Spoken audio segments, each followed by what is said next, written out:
DCP Bajirao Singham अब सांस्कृतिक मंत्रालय में कार्यरत अवनी कामत से विवाहित हैं और उनका एक बेटा शौर्य है। उन्हें 3 साल के लिए मुंबई से श्रीनगर स्थानांतरित किया गया है। वहां पहुंचने पर उन पर लश्कर के प्रमुख उमर हफीज द्वारा हमला किया जाता है। उमर पाकिस्तान से भागकर श्रीलंका जा चुका था और अपने बेटों रियाज और रजा की विफलताओं के बाद ड्रग्स का धंधा शुरू कर दिया था। एक सिंघम उमर को गिरफ्तार कर लेता है, लेकिन उमर घमंड से भरे हुए अंदाज में सिंघम को चेतावनी देता है कि उसका सामना संग्राम, सिम्बा, भालेरावा और वीर सूर्यवंशी से भी होगा, जिन्होंने उसके बेटों का अंत किया था। सिंघम गृह मंत्री राज जयशंकर से मिलता है और उन्हें भारत में चल रहे ड्रग्स सिंडिकेट के बारे में जानकारी देता है, जो श्रीलंका से तमिलनाडु के तटीय क्षेत्रों में ड्रग्स ला रहा है। 2 साल बाद अवनी रामलीला का एक थिएटर प्रोडक्शन होस्ट कर रही है, जो भगवान राम और सीता की यात्रा को दर्शाता है।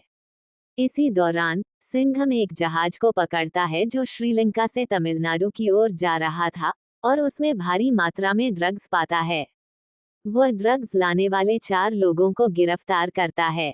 पूछताछ के दौरान वे बताते हैं कि लंका के 3 सहयोगी मदुरै में रह रहे हैं। सिंघम डीसीपी शक्ति शेट्टी को उन तीनों को गिरफ्तार करके मुंबई लाने के लिए कहता है। शक्ति अपनी टीम के साथ तुरंत कार्यवाही करती है, लेकिन उसी रात डेंजर लंका पुलिस स्टेशन पहुंचता है, सभी पुलिसकर्मियों को मार डालता है और अपने 3 आदमियों को छुड़ा लेता है। शक्ति खुद को दोषी महसूस करती है, लेकिन सिंघम उसे ढांढस बंधाता है और उसे खोज जारी रखने के लिए प्रेरित करता है। इस बीच अवनी अपनी सहकर्मी मृग्या के साथ रामेश्वरम में प्रोडक्शन के लिए फुटेज शूट करने निकलती है। सिंघम दया को उनके साथ भेजता है। प्रोडक्शन के काम के बाद जब अवनी मुंबई लौटने की तैयारी करती है, तभी डेंजर लंका द्वारा उसका अपहरण कर लिया जाता है। ये खुलासा होता है कि मृग्या ने भी इस साजिश में साथ दिया था। अवनी के अपहरण की खबर सुनकर सिंघम और उसकी टीम तुरंत रामेश्वरम के लिए रवाना होती है। इस बीच दया अवनी का पीछा कर उसे ढूंढ निकालती है और उसे भागने में मदद करती है। हालांकि लंका के लोग उनका पीछा करते हैं, तब अवनी सिंघम द्वारा दी गई अपनी चूड़ियां पीछे छोड़ देती है ताकि सिंघम उन्हें ढूंढ सके। अवनी को बचाने की कोशिश में दया बुरी तरह घायल हो जाती है। अवनी को अंततः एसीपी सत्यबाली द्वारा बचा लिया जाता है, जो सिंघम को अपना प्रेरणा स्रोत मानते हैं। वे अवनी को अपने घर ले जाते हैं। सिंघम वहां पहुंचता है और गंभीर स्थिति में दया को एयरलिफ्ट करवाता है। उसे अवनी की चूड़ियां मिलती हैं और वह सत्य के घर पहुंच जाता है। इसके बाद लंका सत्य के घर पर हमला करता है और इस हमले में अवनी को गोली मारकर फिर से अगवा कर लेता है। सिंघम सत्य और उसके परिवार को बचाता है, लेकिन लंका श्रीलंका वापस लौट जाता है। लंका का असली नाम जुबैर हाफिज है, जो उमर का पोता है और वह अपने दादा के साथ सिंघम, सिम्बा और सूर्यवंशी से बदला लेना चाहता है।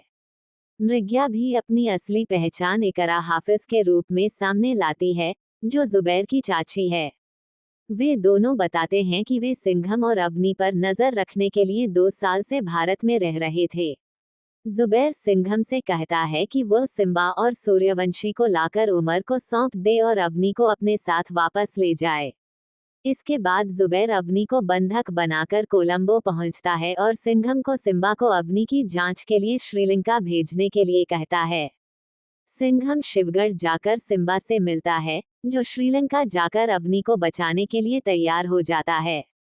जैसे ही जुबैर सिम्बा को फंसाने की कोशिश करता है, सिम्बा उसके चंगुल से बचकर ठिकाने को नष्ट कर देता है।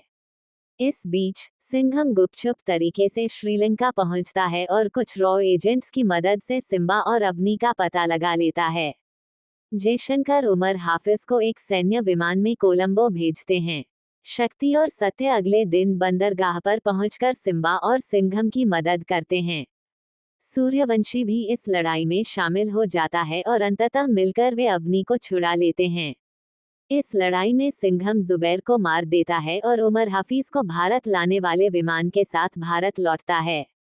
अवनी अंततः रामलीला शो का प्रोडक्शन पूरा करती है, जो बड़ी सफलता पाता है। पोस्ट क्रेडिट दृश्य में चुलबुल पांडे सिंघम के केबिन में आता है और उसे अपने शिव स्क्वाड में शामिल होने का प्रस्ताव देता है।